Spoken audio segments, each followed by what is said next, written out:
Guys, तो आज है निर्जला एकादशी। तो आज के दिन देखिए बिहारी जी में तो फूल बंगला बनाया जाता है, ठीक है। तो मैंने कुछ इस तरीके से बिहारी जी का बंगला बनाने की कोशिश की है, जो फूलों का बंगला जैसे होता है। और ये हमारी राधा रानी का श्रृंगार दर्शन है। और यहाँ पर अभी सारे भगवान नहा धो के सब कुछ बैठ चुके हैं। चलिए मैं आपको चौकी दिखा देती हूँ कि मैंने देखिए आज की चौकी हाँ थोड़ी सी डिफरेंट होती है। मैं हर बार कहती हूँ कि मैं हमेशा चौकी जो है लगाना नहीं बताऊंगी, सेम सेम सी होती है यार। तो इसलिए हमेशा नहीं बताती हूँ, बट आज बताऊंगी। आज थोड़ी सी डिफरेंट होती है, तो इसलिए आज जरूर बताऊंगी आप लोगों को चौकी कैसे लगाएं। मैंने ऑलरेडी से सारी सी प्रिपरेशन कर ही रखी है, तो इसलिए सोचा क्यों ना मैं आप लोगों को दिखा दूं। और बस मेरा दीप प्रज्वलन बाकी है, उसके बाद हम पढ़ेंगे कथा। तो चलो सबसे पहले मैं आपको चौकी के दर्शन कराती हूँ, ठीक है। यहाँ पर मैंने देखो इस तरीके से अभी इस दीपक में तेल घी जो भी आप भरना चाहें वो भर सकते हैं। अभी ये रह गया है मेरा। बाकी के यहाँ पे गणपति जी जो है स्थापित हो चुके हैं, माँ लक्ष्मी स्थापित हो चुकी हैं, कलश मैंने स्थापना कर ली है। विष्णु भगवान के जो फोटो हो, आपके पास कोई भी तस्वीर हो या फिर मूर्ति हो, वो भी लगा सकते हैं।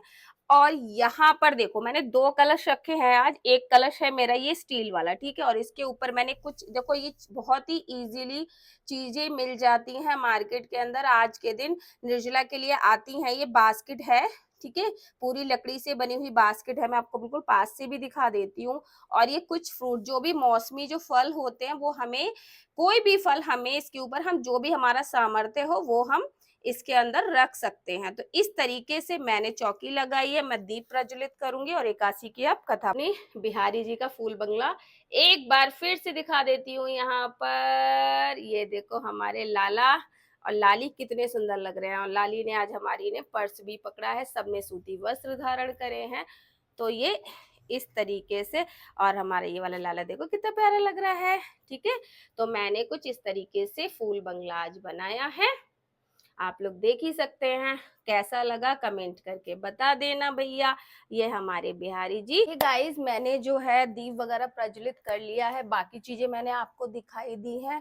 तो देखिए जैसे आप लोगों को सभी को पता होगा ही कि आज निर्जला एकादशी है, ठीक है। जो लोग व्रत रखते हैं उनको ही पता होती है, जो नहीं रखते हैं उनको भी पता होती है। छोटी छोटी बातें तो बार बार नहीं बतानी होती है। तो ये सबको पता है कि आज निर्जला एकादशी है।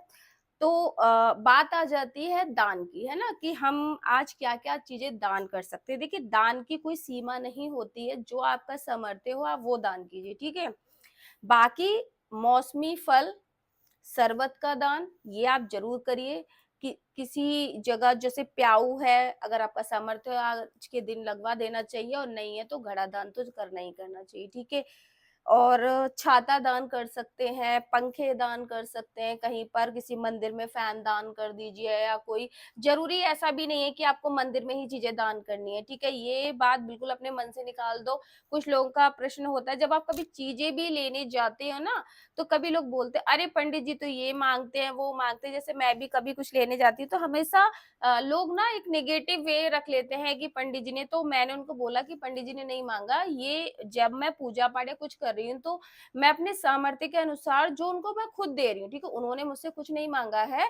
तो देखो लोग हैं तो लोग तो कुछ ना कुछ तो बोलेंगे ही। तो वही चीज मैं आप लोगों को बता रही हूँ। तो ऐसा नहीं है कि दान जो हो दिखा के किया जाए, जता के किया जाए। इसलिए मैं आपको दिखा भी नहीं रही हूँ कि क्या देना है क्या नहीं देना, सिर्फ आपको बता रही हूँ, ठीक है। अगर मैं अपना दान ही दिखा दूंगी आप लोगों को तो फिर वो दान ही कहाँ रहेगा, है ना।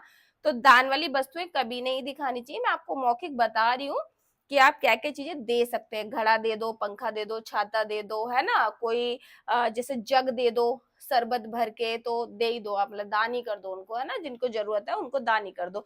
जरूरी नहीं पंडित जी को दान करें। आपके घर में मेड आती है आप उसको भी दान कर सकते हैं। बाहर आपके कोई गरीब रहता हो, कोई मजदूर रहता हो, है ना, तो जो भी लोग मतलब जैसे कुछ लोग होते हैं कि कहीं पे मजदूरी चल रही है तो उनको जाके शरबत पिला दो। तो ये छोटी छोटी चीजें ही हमें आज के दिन करनी होती हैं।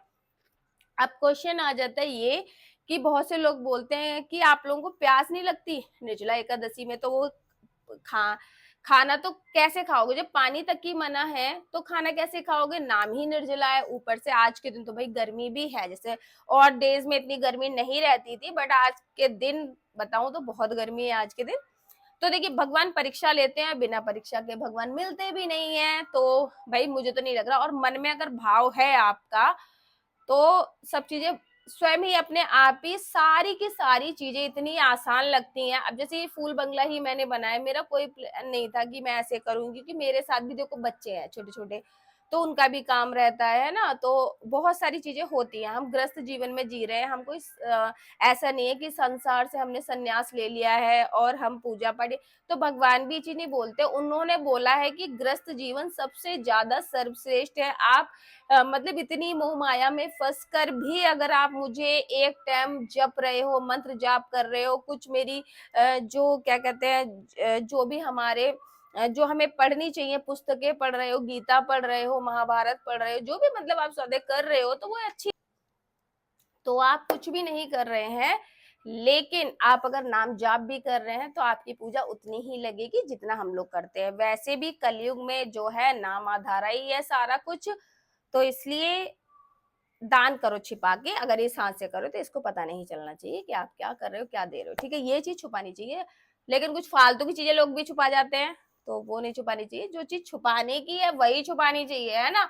भक्ति छुपानी चाहिए। आप मतलब लोगों को दिखाओ कि आप कुछ नहीं कर रहे हो, बट आप अंदर ही अंदर नाम जाप कर रहे हो, ये सारी चीजें चल रही हैं, तो वो चीजें हैं छुपाने की, जो छुपानी चाहिए, जो कि हमारे गुरु जी भी बोलते हैं ना, प्रेमानंद महाराज भी यही चीज बोलते हैं कि भक्ति छुपाओ, कभी भी उजागर नहीं करनी चाहिए भक्ति की, क्योंकि कभी भी भक्त को, कभी अपने आप को भक्त इतना बड़ा बोलना ही नहीं चाहिए, क्योंकि आप पता नहीं आप किस लेवल के भक्त हो, तो ये तो ठाकुर जी डिसाइड करेंगे, आप डिसाइड नहीं करोगे कि आप कितने बड़े भक्त हैं, ठीक है।